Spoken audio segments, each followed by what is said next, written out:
Hey everyone, my name is Wes, and welcome back to another episode of Terror Talk where I discuss creepy clips online. I created this original horror music to add to the video, and I hope you enjoy it.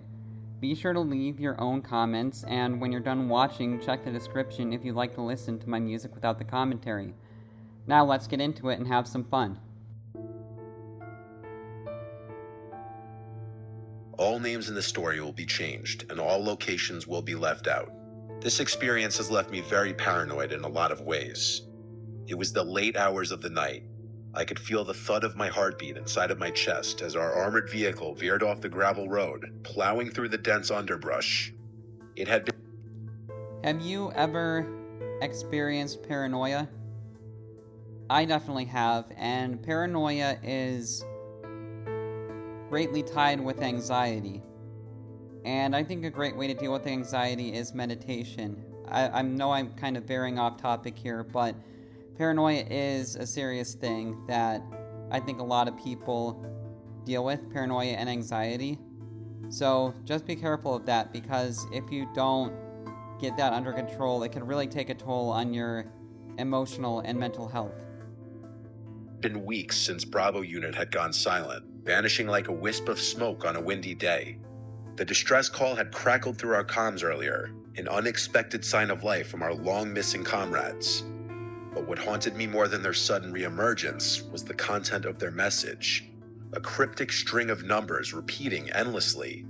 "Sergeant Davis, are you sure this is the place?" I asked over the static hiss of the radio cutting through the silence that had settled over our squad. "That's what command confirmed. Get ready," Davis replied. As our vehicle came to a halt, the dense fog seemed to get worse. We disembarked into the unknown, the silence of the abandoned base growing increasingly unsettling. Buildings stood like hollowed-out husks, with windows shattered, doors ajar. A living town not even a few weeks ago, now just a ghost town.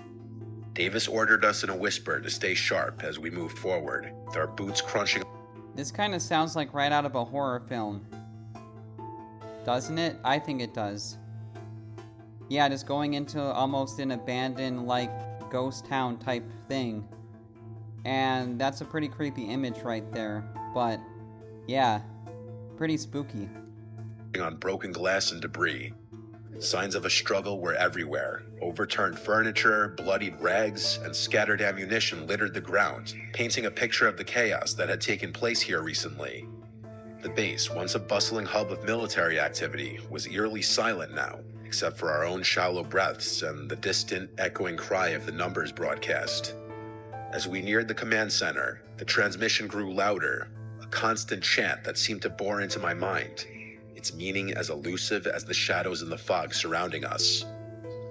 Entering the command center, we found it abandoned, the air stale, the only light coming from the blinking consoles.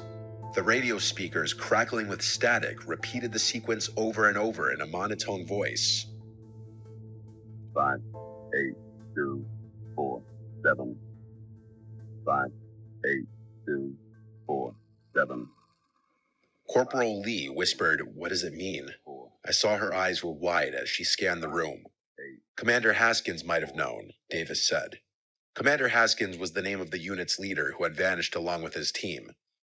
We continued our search through the desolate base, hoping to find a clue, a survivor, anything. But it was the laboratory that changed everything.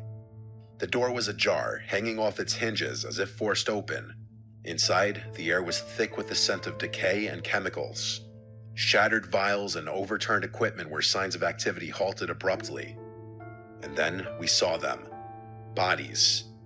Members of Bravo unit, or what was left of them, were sprawled across the floor, their faces contorted in expressions of terror.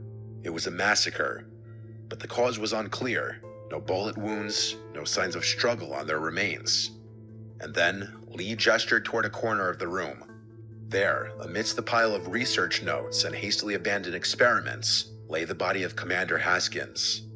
Clutched in a stiff, lifeless hand was a notepad, the numbers 58247 scrawled across it in shaky handwriting, followed by a single, chilling sentence: "They're coming for us."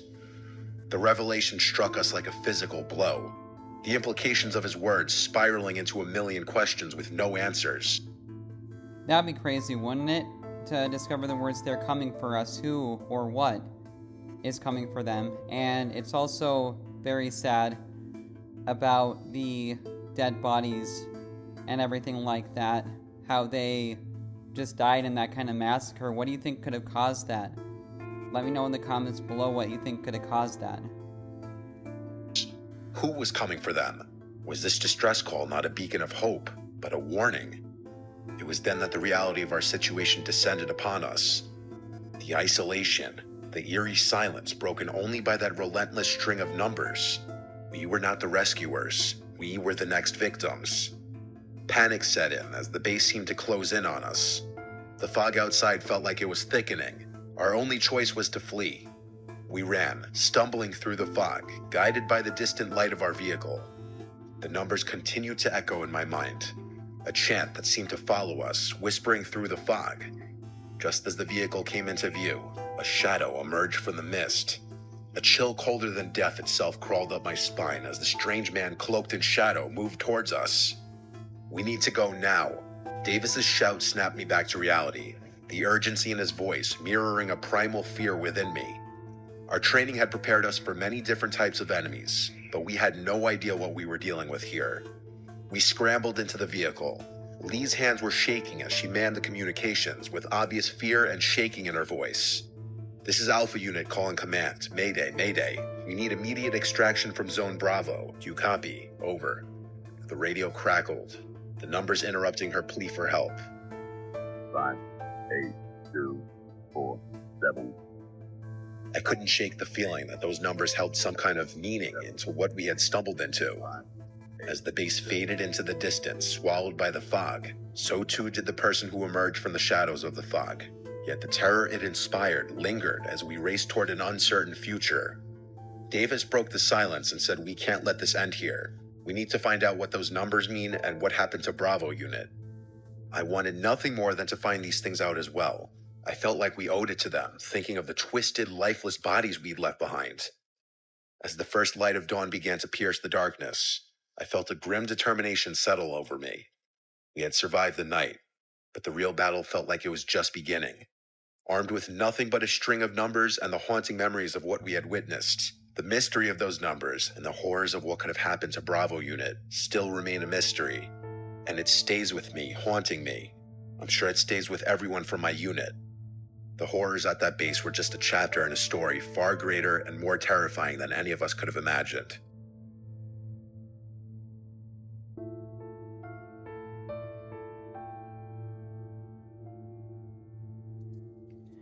Yeah, I definitely think this was a crazy story, kind of like right out of a horror film, huh? I feel like this could have easily been turned into an actual horror movie, like, I'm not even kidding. And that random sequence of numbers is pretty crazy too.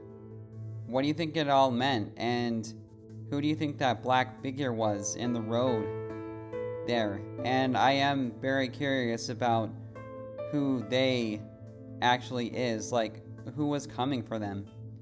But yeah, I definitely wish this could be actually turned into a horror movie. That would be a badass horror movie in my opinion. And I'm not really even that interested in military movies. Like, I have nothing against the military, but it's just not really an interest of mine at all.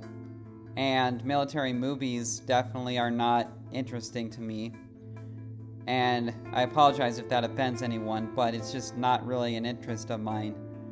However, I think that when it comes to spooky things like this, that it could definitely be turned into a very interesting horror movie, wouldn't you agree? But anyways, I hope that you enjoyed my commentary and my music, and I will see you in the next video.